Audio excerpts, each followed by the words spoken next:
Thank you for joining us today. Question. Um, First, let's start with this. When do you think you should start dating? Or what do you think is an appropriate age? Not when do you think you should start dating. What is appropriate age?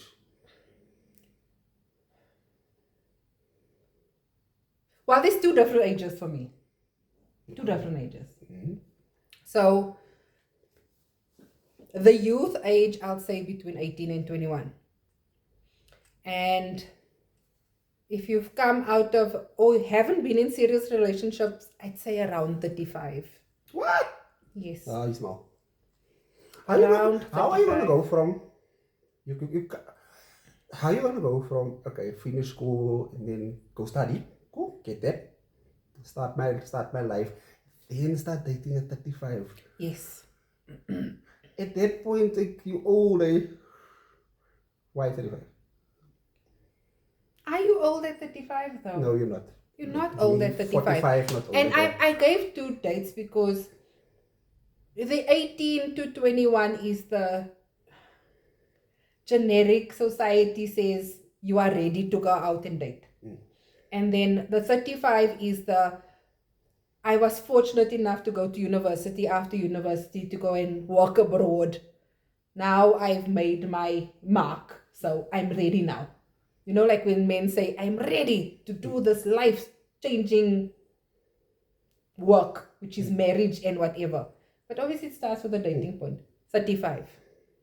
And that's both male and females. By 35, you would have gotten enough friends to understand what their relationships was.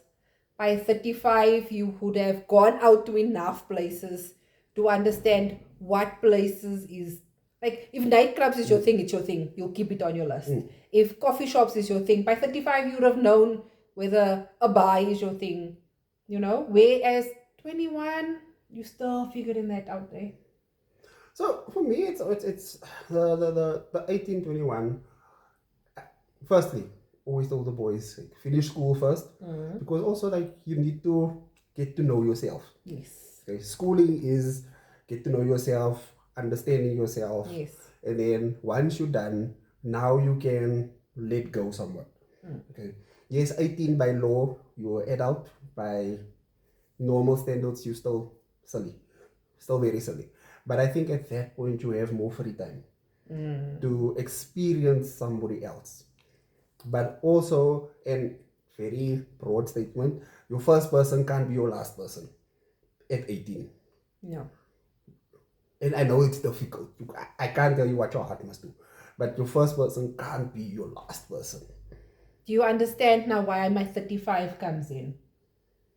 At 35, you know how to say no, you know how to say yes, and you understand the meaning of compromise. Compromise does not mean giving up yourself. It means in that one current situation, I am agreeing to disagree and saying, yes, we will do it your way. It's not, yes, I'm giving up my rights, we will always do things your way. Whereas at 21, yeah, you can lose yourself and give yourself up very quickly to a situation. You don't even understand what you know and your yes is yet. So if you start dating at 18, 21, whatever it is that then, because at that stage you are freer, okay? So vrij is lekker, from vrij comes sex. Let's call it what it is, coitus is going to happen. Is that then going to be part of that initial setup? I know it's a difficult question. Not a difficult question, but should you then engage in sex at that point as well? Well, not from your very first encounter, I'd say.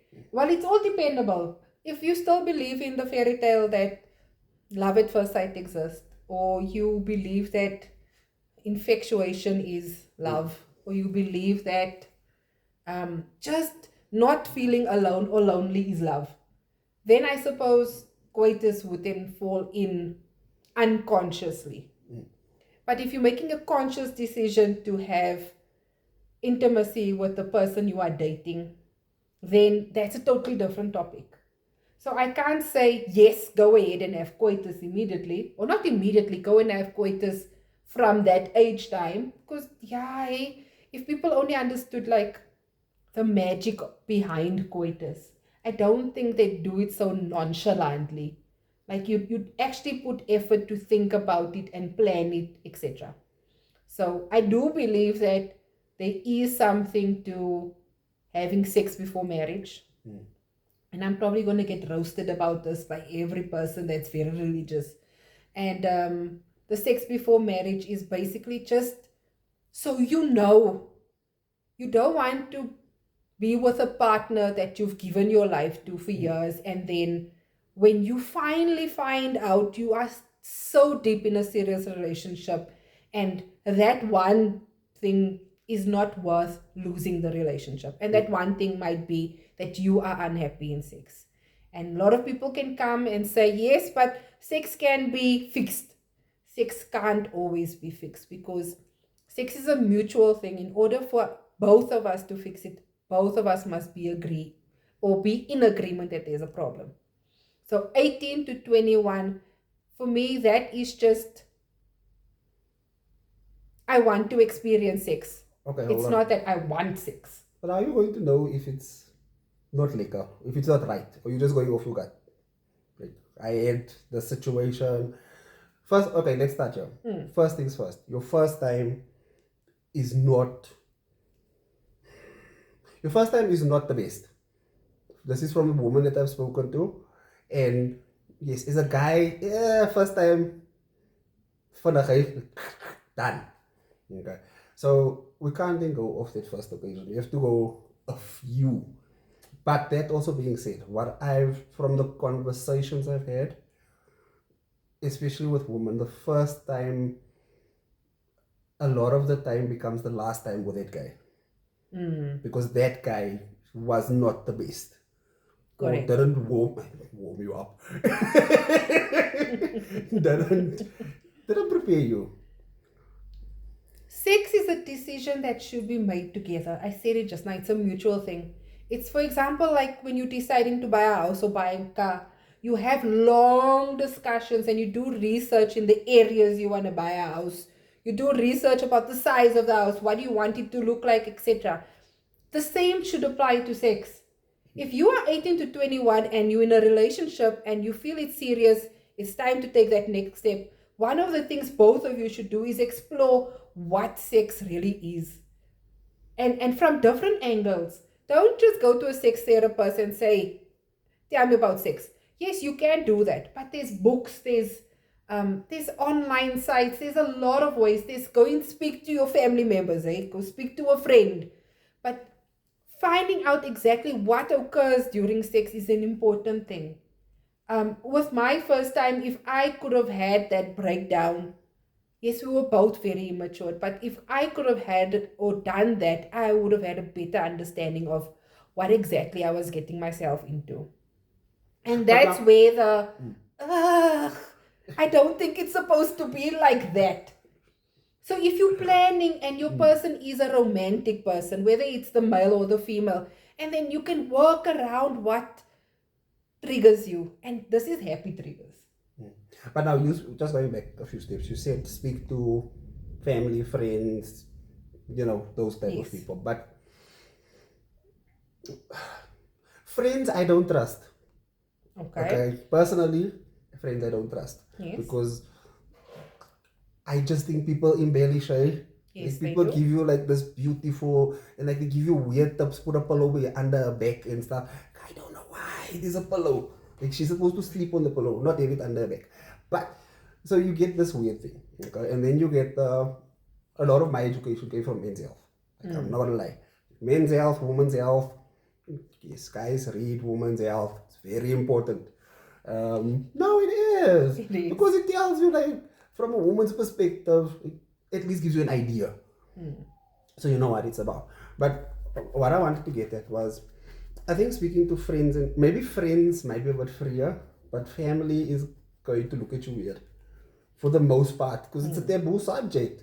And now you're going to go and speak to your auntie. If you're speaking to your cousins, you're not the same age. Yes. Stupid is educating stupid. Yes. And yes, I know it sounds rough the way I'm saying, but it's the blind leading the blind. Okay. Whereas you can't go to your uncle because unless you have like an uncle that's 5 years older that you can have that conversation with. I hear what you're saying, but we need to start normalizing these conversations. The fact that I am fearful of speaking to my own people, number one, is a problem.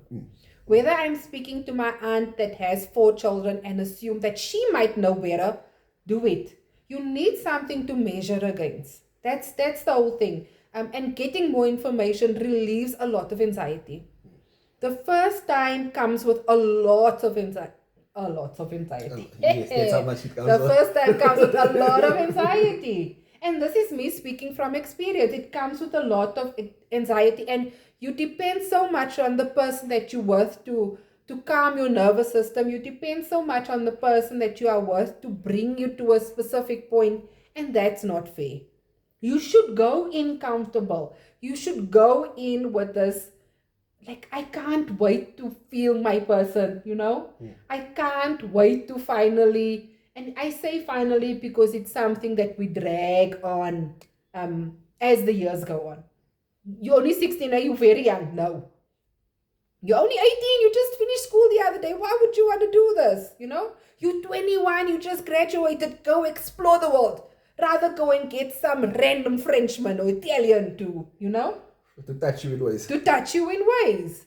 So why do I need to be sent off to random Italy or France or wherever to gain experience when I've got a person that I trust? I've got a person that if this goes well, like if it really, really goes well, I can plan a life with this person. What people don't understand from a woman's point is that me having coitus with random stranger in Italy leaves a part of me there. And I'm always going to feel like I left a part of myself with that. It's just how women's emotions work. Read about it, you'll hear. It's like a real thing. Not just women. It's a real thing for a lot of people. Okay. Yes. There's a big section of the population that thinks that.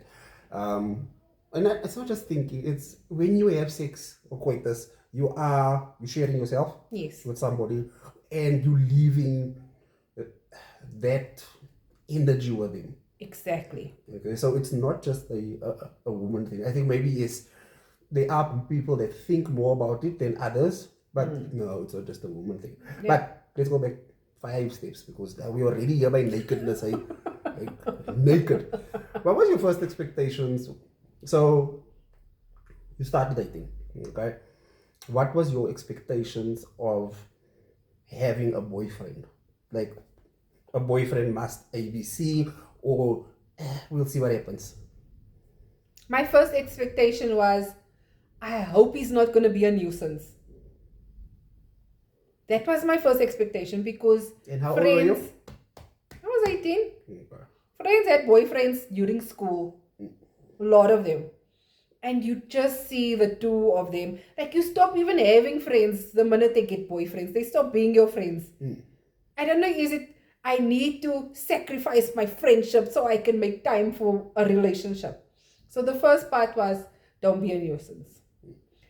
Because I came out of a house that was more female dominant, or that is more female dominant, the fact that I could do things at a young age was something that scared a lot out of me.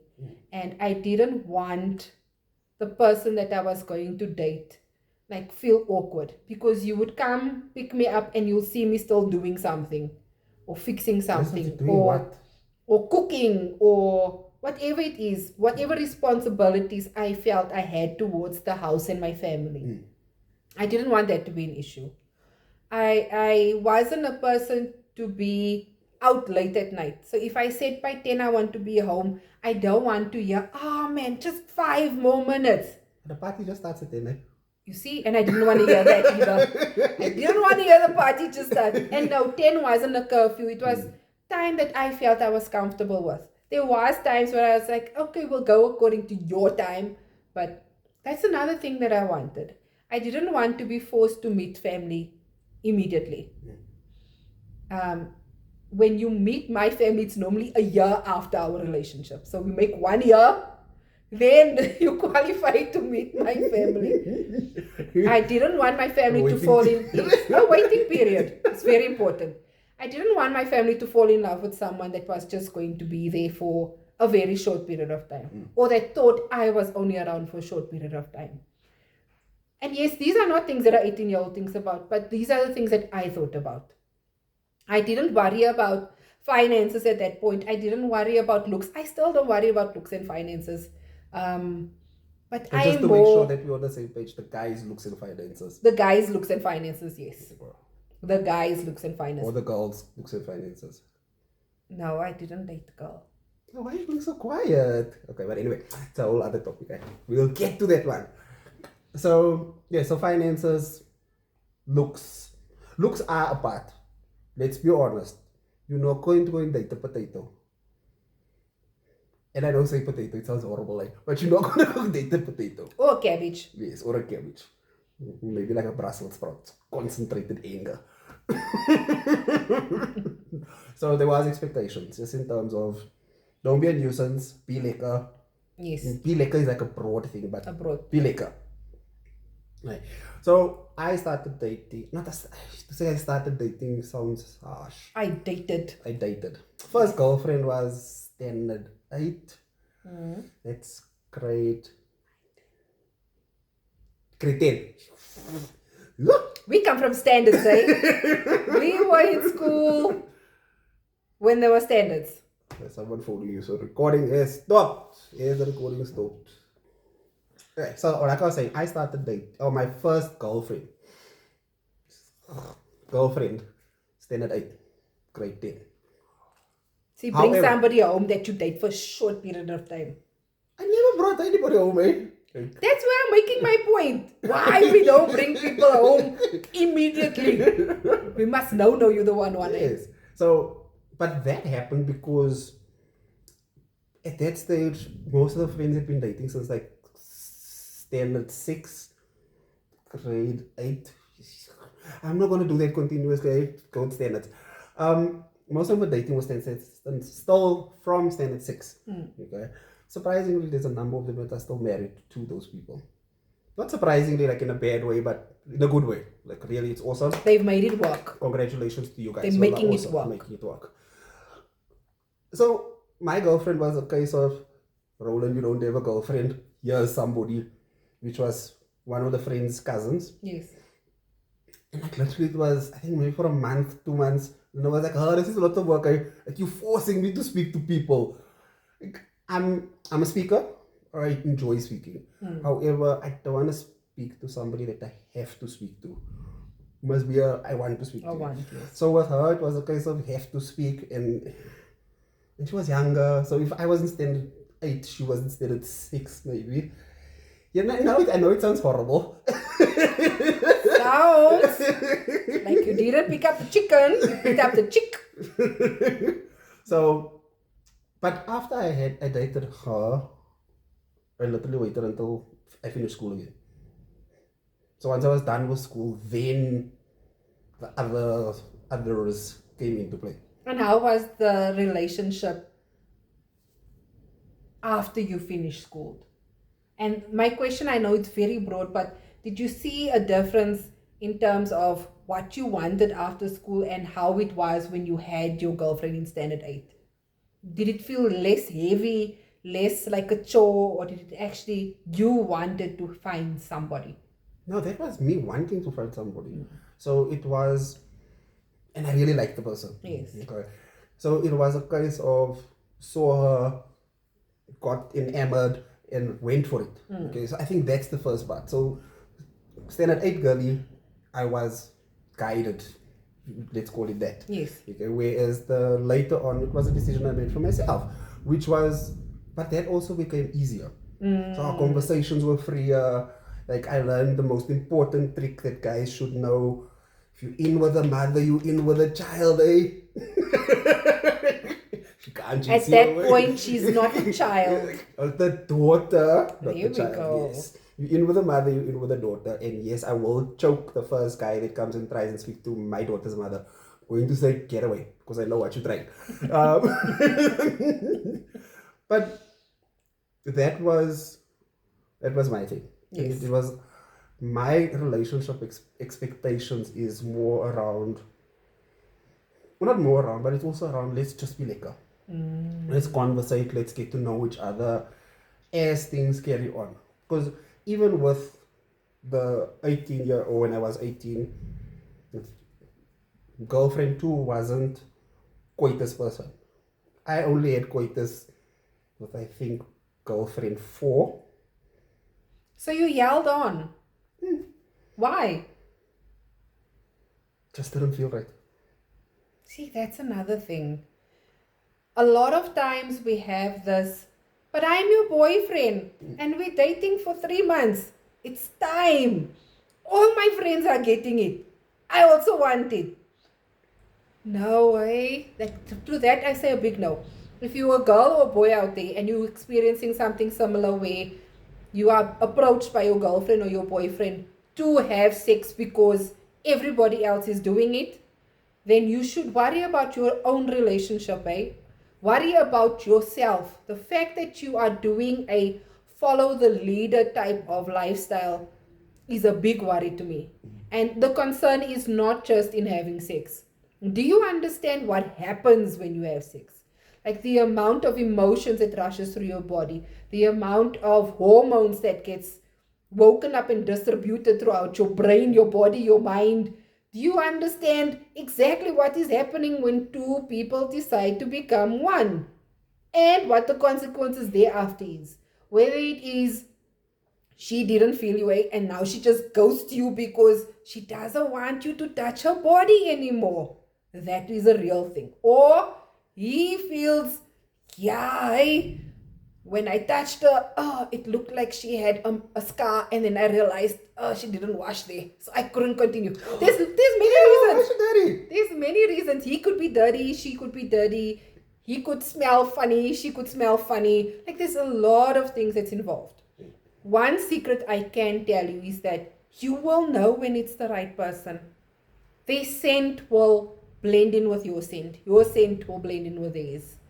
Their saliva will blend in with yours with theirs. Your feelings, your energy, everything becomes aligned. If that is not there, then it's not the time. It really is not the time. And what you say is, less long version of what you say is, if it doesn't feel right, it doesn't feel right. Don't do it if it doesn't feel right. Regardless whether you guys have done the prep, had the conversation, if you were like, yes, we're doing this, the moment they say off with top, off with bottom, and you're lying there and it's about to happen, if you feel like, then just no. Okay. So we've gone through your expectations, we've gone through the first time. Is there a, here's the question. Okay.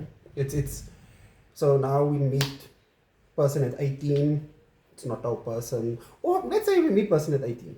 Okay, we meet person at 18, we're dating, everything is all Gucci. Do you think that your first person, and yes, do you think your first person can be your last person? Meaning that this person that you met at 18 is now your person forever. Yes, going back to friends that had relationship from standard 6, a lot of them had other relationships in between. So it's not full one, they had broken service. Okay. For lack of a better word. They have broken service. Okay. But do you think that you can have, and I think it is possible. It's like arranged marriages. Like sometimes it works. Most of the time it actually does work. From what I've seen, read, most of the time it does work. So yes, do you think that it's something that's possible? If you're somebody that believes life is a bigger picture than just following what friends and everybody else, how family has done it, or even in this whole arranged marriage thing, then I'll say yes. Your first person can potentially be your last person, especially if your experience with your first person is something you're going to carry with you. If you feel like this can't be the only experience, like this person can't be the only person that I'm learning from, that I'm growing with, etc., or you feel there is no growth in this person, then I would say no. If you're somebody who thinks out of the box, bigger picture, and you know you want specifics, you've got a vision and a plan for your life and what potentially your future is looking like. And when I say future is you want kids or you don't want kids, you want to live in South Africa or Malibu or wherever you want to stay, that type of thinking, then first person will definitely not be the last person. So There's just too much to uncover and too much to experience that one person can't give. So it's a biggest thing is trust your gut. Trust your gut. Trust your gut. Okay. Yes. Not eat yogurt. You must eat yogurt also. But trust your gut. Trust your gut. After drinking lots of spearmint tea, yes, your gut will show you things. Oh yes, by the way, tea. So we've gone through quite a couple of Just the FYI, scenarios. like, if there's certain people that watch this, Yes. okay, more family. Okay, to be honest, if it's only more family that my family that sees this, they're going to crack themselves. Yes. And pure reason is like, yeah, it's a joke that I drink tea at parties, 11 o'clock at night. And now you're doing podcasts and you're drinking tea. Listen, this is not normal regular tea. Eh? Like this is slow brewed. Like organic everything from the spearmint to the turmeric to everything. But yes, this is not a tea show. We're going to do a tea show. I just wanted us to close off the show by saying that this is our personal opinions. This is from our experience. This is our views. If there's anything that resonates, take it. If it doesn't, this is our views that we would like to express. We want to normalize speaking about things like this. We want to normalize having sexual conversations. We want to normalize being comfortable for young girls to come out and say, listen, I'm being abused or I'm not being abused. For young boys to say they're being abused or not. Like we need to normalize conversations with one another instead of us doing this whole encryptions on social media and then I don't even know if you want to kill yourself or not. Where in this way, let us start opening dialogue and conversation and help our kids to be comfortable to speak to others. So this is only episode 1. We look forward to seeing you now. Or yes, you joining in the next episode, we might do a live one next time. But anyway, that's from us. Enjoy.